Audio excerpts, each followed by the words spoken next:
आकाशवाणी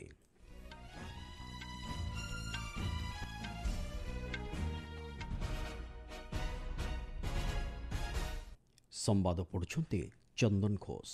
मुख्य संवाद पीएम धनधान्य कृषि योजना एवं डाली क्षेत्र में आत्मनिर्भरता संपर्कित अभियानर आसंताकाली शुभारंभ करेंगे प्रधानमंत्री। जम्मू काश्मीर को पुनः राज्य मान्यता प्रदान करने संपर्क में आसंता 4 सप्ताह मध्य निजर मतामत रखा केंद्र सरकार को सुप्रीमकोर्ट को निर्देश। जेकोसी सन्त्रासवाद कार्यकलाप को निंदा करने सहित परस्पर सार्वभौमत्व और अखंडता को सम्मान देवा उपरे भारत और अफगानिस्तान गुरुत्वारोप। भेनेजुएलार मारिया कोरिना माकाडो को मिलिब चलित वर्षर नोबेल शांति पुरस्कार। एवं नुआदिल्ली में आज आरंभ होइतिबा द्वितीय टेस्ट क्रिकेट मैचर प्रथम दिन खेल शेष सुधा वेस्टइंडिज विपक्ष में 2 विकेट हराई 318 रन करिछि भारत।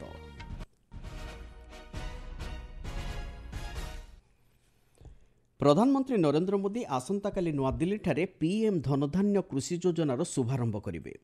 कृषि और कृषक कल्याण मंत्री शिवराज सिंह चौहान यही सूचना देइछन्ति। से कहिछन्ति उत्पादन वृद्धि, शस्य विविधता को प्रोत्साहन, उन्नत जलसेचनर उपलब्धता एवं शस्य संरक्षण को सुव्यवस्थित करने होछि एही योजनार मुख्य उद्देश्य। प्रधानमंत्री धनधान्य योजना अधीन रे सरकार देशर 100टी कम उत्पादकता जिला चिन्हट करिवे एवं संपृक्त स्थान रे उत्पादकता वृद्धि करने लगी एही योजना अनुଯାयी आवश्यक पदक्षेप ग्रहण करिवे। संपृक्त जिलार चाषी माने उन्नत जलसेचन एवं ऋण सहायता पाई परिबे।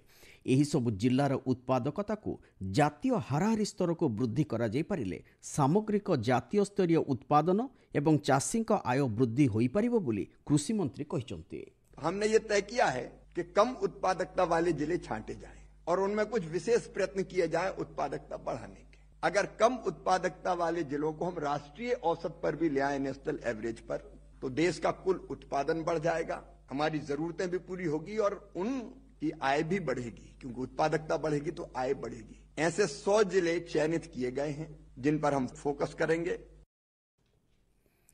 आसंताकाली प्रधानमंत्री डाली क्षेत्र में आत्मनिर्भरता संपर्कित अभियानर मध्य शुभारंभ करेंगे।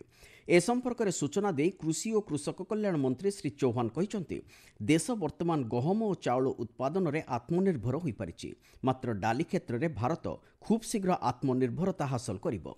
से कहिसंति सरकार सर्वनिम्न सहायक मूल्य दे 100% पंजीकृत चाषींकर उत्पाद संग्रह करिवे।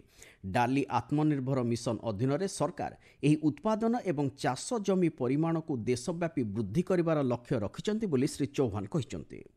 भारत दालों का सबसे बड़ा उत्पादक भी है, उपभोक्ता भी है, लेकिन सबसे ज्यादा आयात भी भारत ही दालों का करता है। तो दलहन के क्षेत्र में अभी हम आत्मनिर्भर नहीं बने हैं।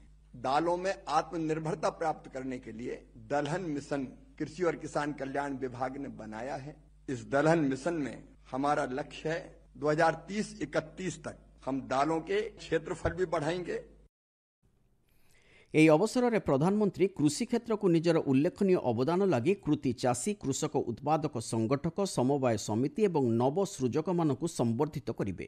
ଏତଦ୍‌ବ୍ୟତୀତ ଶ୍ରୀ ମୋଦି କୃଷି ଭିତ୍ତିଭୂମି ପାଣ୍ଠି, ପଶୁପାଳନ, ମତ୍ସ୍ୟ ଉତ୍ପାଦନ ଏବଂ ଖାଦ୍ୟ ପ୍ରକ୍ରିୟାକରଣ କ୍ଷେତ୍ର ସହିତ ସମ୍ପୃକ୍ତ 1100ରୁ ଉର୍ଦ୍ଧ୍ୱ ପ୍ରକଳ୍ପର ଶିଳାନ୍ୟାସ ଓ ଲୋକାର୍ପଣ କରିବାର କାର୍ଯ୍ୟସୂଚୀ ରହିଛି ବୋଲି କୃଷି ଓ କୃଷକ କଲ୍ୟାଣ ମନ୍ତ୍ରଣାଳୟ ପକ୍ଷରୁ ସୂଚନା ଦିଆଯାଇଛି।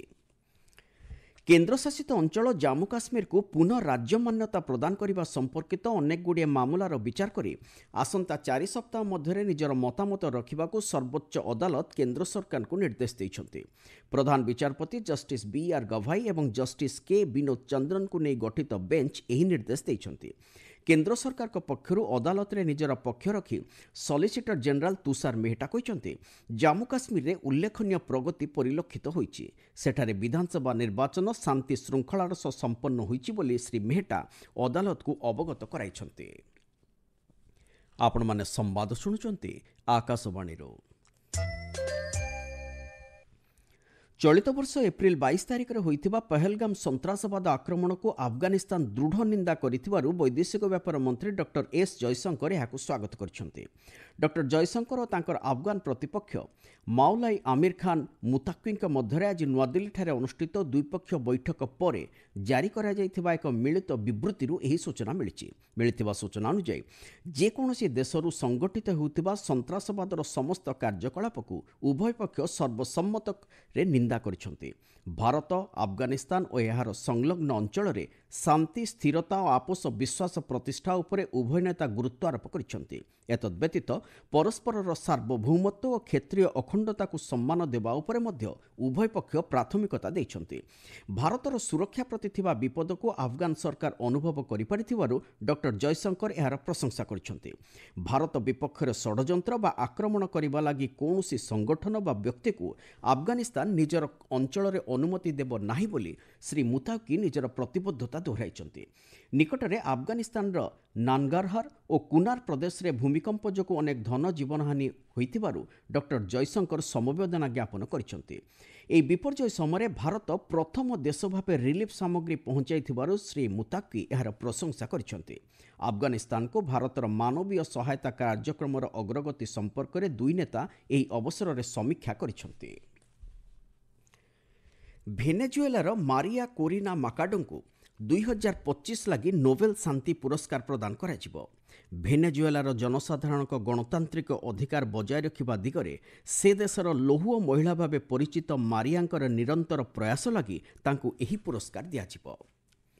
ଆଜି ହେଉଛି ବିଶ୍ୱ ମାନସିକ ସ୍ୱାସ୍ଥ୍ୟ ଦିବସ।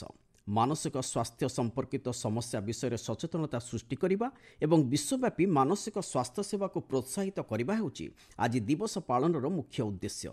ଚଳିତ ବର୍ଷର ବିଷୟବସ୍ତୁ ରହିଛି ସେବା ଉପଲବ୍ଧତା, ବିପର୍ଯ୍ୟୟ ଓ ଜରୁରୀକାଳୀନ ପରିସ୍ଥିତିରେ ମାନସିକ ସ୍ୱାସ୍ଥ୍ୟ। ଏହି ଅବସରରେ ପ୍ରଧାନମନ୍ତ୍ରୀ ନରେନ୍ଦ୍ର ମୋଦି ଏକ ବାର୍ତ୍ତା ଦେଇ କହିଛନ୍ତି, ପ୍ରତ୍ୟେକ ଲୋକଙ୍କ ଭଲ ପାଇଁ ମାନସିକ ସ୍ୱାସ୍ଥ୍ୟ ଏକ ମୌଳିକ ଢାଞ୍ଚା ଭାବେ କାର୍ଯ୍ୟ କରିଥାଏ। ଅନ୍ୟ ପ୍ରତି ଦୟା, କ୍ଷମା ଏବଂ କରୁଣା ପ୍ରଦର୍ଶନ କରିବା ଦ୍ୱାରା ମାନସିକ ସ୍ୱାସ୍ଥ୍ୟ ଭଲ ରହିଥାଏ। ଆଜି ନୂଆଦିଲ୍ଲୀଠାରେ ସ୍ୱାସ୍ଥ୍ୟମନ୍ତ୍ରୀ ଜେପି ନଡ୍ଡା ମାନସିକ ସ୍ୱାସ୍ଥ୍ୟ ସହ ସମ୍ପୃକ୍ତ ଟେଲିମାନସ ଆପ୍ ସମେତ ବିବିଧ ନୂତନ କାର୍ଯ୍ୟକ୍ରମର ଶୁଭାରମ୍ଭ କରିଛନ୍ତି। ଏହି ଟେଲିମାନସ ଆପ୍ ଏଣିକି ଇଂରାଜୀ ଓ ହିନ୍ଦୀ ସମେତ 10ଟି ଆଞ୍ଚଳିକ ଭାଷାରେ ମଧ୍ୟ ଉପଲବ୍ଧ ହେବ, ଯାହାକି ମାନସିକ ସ୍ୱାସ୍ଥ୍ୟ ସମ୍ପର୍କିତ ଗୁରୁତ୍ୱପୂର୍ଣ୍ଣ ସହାୟତା ପ୍ରଦାନ କରିପାରିବ। ଏହି ଅବସରରେ ଉଦ୍ବୋଧନ ଦେଇ ଶ୍ରୀ ନଡ୍ଡା କହିଛନ୍ତି, ସମାନତା ବଜାୟ ରଖି ସୁଲଭ ମୂଲ୍ୟରେ ଏକ ସମାବେଶୀ ମାନସିକ ସ୍ୱାସ୍ଥ୍ୟ ସେବା ଯୋଗାଇ ଦେବାରେ ସରକାର ପ୍ରତିଶ୍ରୁତିବଦ୍ଧ। ଏହି ଆପ୍ ମାଧ୍ୟମରେ ଦେଶର କୋଣ ଅନୁକୋଣରେ ଜରୁରୀକାଳୀନ ମାନସିକ ସ୍ୱାସ୍ଥ୍ୟ ସେବା ଯୋଗାଇ ଦେବା ଦିଗରେ ସରକାର ସମ୍ପୂର୍ଣ୍ଣ ପ୍ରସ୍ତୁତ ବୋଲି ଶ୍ରୀ ନଡ୍ଡା କହିଛନ୍ତି। କେନ୍ଦ୍ର ଆଇନ ଓ ନ୍ୟାୟ ମନ୍ତ୍ରୀ ଅର୍ଜୁନ ରାମ ମେଘୱାଲ ଆଜି ନୂଆଦିଲ୍ଲୀଠାରେ ଅନୁଷ୍ଠିତ ଭାରତ ଜର୍ମାନ ଯୁବ ନେତୃତ୍ୱ ଫୋରମରେ ଉଦ୍ବୋଧନ ଦେଇଛନ୍ତି। ଏହାର ବିଷୟବସ୍ତୁ ଥିଲା ଏକ ସ୍ଥିର ଗଣତନ୍ତ୍ର ଓ ନବଭାରତ ଗଠନ ଦିଗରେ ସମ୍ପ୍ରତି ନିଆଯାଉଥିବା ପଦକ୍ଷେପ। ସାମାଜିକ ଗଣମାଧ୍ୟମରେ ପୋଷ୍ଟ କରି ଶ୍ରୀ ମେଘୱାଲ କହିଛନ୍ତି, ପ୍ରଧାନମନ୍ତ୍ରୀ ନରେନ୍ଦ୍ର ମୋଦିଙ୍କ ନେତୃତ୍ୱରେ ଭାରତ ବିଶ୍ୱସ୍ତରରେ ଏକ ଆଦର୍ଶ ଗଣତାନ୍ତ୍ରିକ ଦେଶ, ସୁଶାସନ ତଥା ଆଇନକୁ ସମ୍ମାନ ଦେଉଥିବା ଦେଶ ଭାବେ ପରିଗଣିତ ହେଉଛି। ଭାରତ ଜର୍ମାନର ଯୁବ ନେତୃବୃନ୍ଦ, ନୀତି ନିର୍ଦ୍ଧାରକ ଏବଂ ବୁଦ୍ଧିଜୀବୀମାନେ ଏହି ଆଲୋଚନା ମାଧ୍ୟମରେ ସହଯୋଗ, ନବସୃଜନତା ଏବଂ ଯୁବ ନେତୃତ୍ୱକୁ ନୂତନ ଦିଗ୍ଦର୍ଶନ ପ୍ରଦାନ କରୁଛନ୍ତି। ନୂଆଦିଲ୍ଲୀର ଅରୁଣ ଜେଟଲୀ ଷ୍ଟାଡିୟମଠାରେ ଆଜିଠାରୁ ଆରମ୍ଭ ହୋଇଥିବା ଦ୍ୱିତୀୟ ତଥା ଚୂଡ଼ାନ୍ତ ଟେଷ୍ଟ କ୍ରିକେଟ୍ ମ୍ୟାଚ୍ରେ ପ୍ରଥମେ ବ୍ୟାଟିଂ କରି ଭାରତ ୱେଷ୍ଟଇଣ୍ଡିଜ୍ ବିପକ୍ଷରେ ପ୍ରଥମ ଦିନ ଖେଳ ଶେଷ ସୁଦ୍ଧା 2 ୱିକେଟ୍ ହରାଇ 318 ରନ୍ କରିଛି। ଦଳ ପକ୍ଷରୁ ଓପନର ଯଶସ୍ୱୀ ଜୟସ୍ୱାଲ 173 ରନ୍ ଏବଂ ଶୁଭମନ ଗିଲ୍ 20 ରନ୍ କରି ଅପରାଜିତ ଅଛନ୍ତି। ଏତଦ୍ବ୍ୟତୀତ ସାଇ ସୁଦର୍ଶନ 87 ରନ୍ କରିଛନ୍ତି। ଭାରତ ଟସ୍ ଜିତି ପ୍ରଥମେ ବ୍ୟାଟିଂ କରିବାର ନିଷ୍ପତ୍ତି ନେଇଥିଲା। ଭାରତୀୟ ବ୍ୟାଡମିଣ୍ଟନ ଟିମ୍ ଗୌହାଟୀଠାରେ ଅନୁଷ୍ଠିତ BWF ବିଶ୍ୱ ଜୁନିୟର ମିକ୍ସ ଟିମ୍ ଚାମ୍ପିୟନସିପ୍ 2025ରେ ବ୍ରୋଞ୍ଜ ପଦକ ହାସଲ କରିଛି। ସେମିଫାଇନାଲରେ ଭାରତୀୟ ଦଳ ଇଣ୍ଡୋନେସିଆ ନିକଟରୁ ପରାସ୍ତ ହେବା ପରେ ଏହି ପଦକ ପାଇଛି। ପାଣିପାଗ। ଆନ୍ଧ୍ରପ୍ରଦେଶ, ଆସାମ, ମେଘାଳୟ, ନାଗାଲାଣ୍ଡ, ମଣିପୁର, ମିଜୋରାମ ଓ ତ୍ରିପୁରାର ବିକ୍ଷିପ୍ତ ଅଞ୍ଚଳରେ ଆଜି ପ୍ରବଳ ବର୍ଷା ହେବାର ସମ୍ଭାବନା ରହିଛି ବୋଲି ଭାରତୀୟ ପାଣିପାଗ ବିଭାଗ ପୂର୍ବାନୁମାନ କରିଛି। ଆଗାମୀ 2 ଦିନ ପର୍ଯ୍ୟନ୍ତ କର୍ଣ୍ଣାଟକ, କେରଳ, ଓଡ଼ିଶା, ତାମିଲନାଡୁ, ପୁଡୁଚେରୀରେ ମଧ୍ୟ ଅନୁରୂପ ପାଗ ଅନୁଭୂତ ହେବ ବୋଲି ଜଣାପଡ଼ିଛି। ଏତଦ୍ବ୍ୟତୀତ ଆଗାମୀ 48 ଘଣ୍ଟା ମଧ୍ୟରେ ଅରୁଣାଚଳ ପ୍ରଦେଶ, ପଶ୍ଚିମବଙ୍ଗର ଗାଙ୍ଗେୟ ଉପତ୍ୟକା ଓ ଲାକ୍ଷାଦ୍ୱୀପରେ ବିଜୁଳି ଓ ଘଡ଼ଘଡ଼ି ସହ ବର୍ଷା ହେବାର ସମ୍ଭାବନା ରହିଛି ବୋଲି ପାଣିପାଗ ବିଭାଗ କହିଛି। ମୁଖ୍ୟ ସମ୍ବାଦଗୁଡ଼ିକ ପୁଣି ଥରେ। ପିଏମ୍ ଧନଧାନ୍ୟ କୃଷି ଯୋଜନା ଏବଂ ଡାଲି କ୍ଷେତ୍ରରେ ଆତ୍ମନିର୍ଭରତା ସମ୍ପର୍କିତ ଅଭିଯାନର ଆସନ୍ତାକାଲି ଶୁଭାରମ୍ଭ କରିବେ ପ୍ରଧାନମନ୍ତ୍ରୀ।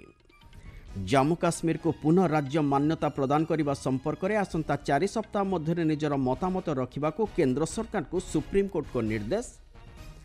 भेनेजुएलार मारिया कोरिना माकाडो को मिलिब चलित वर्षर नोबेल शांति पुरस्कार। एवं नुआदिल्ली में आज आरंभ होता द्वितीय टेस्ट क्रिकेट मैच प्रथम दिन खेल शेष सुधा वेस्टइंडिज विपक्ष में 2 विकेट हराई 318 रन करिछि भारत। संवाद शेष होला।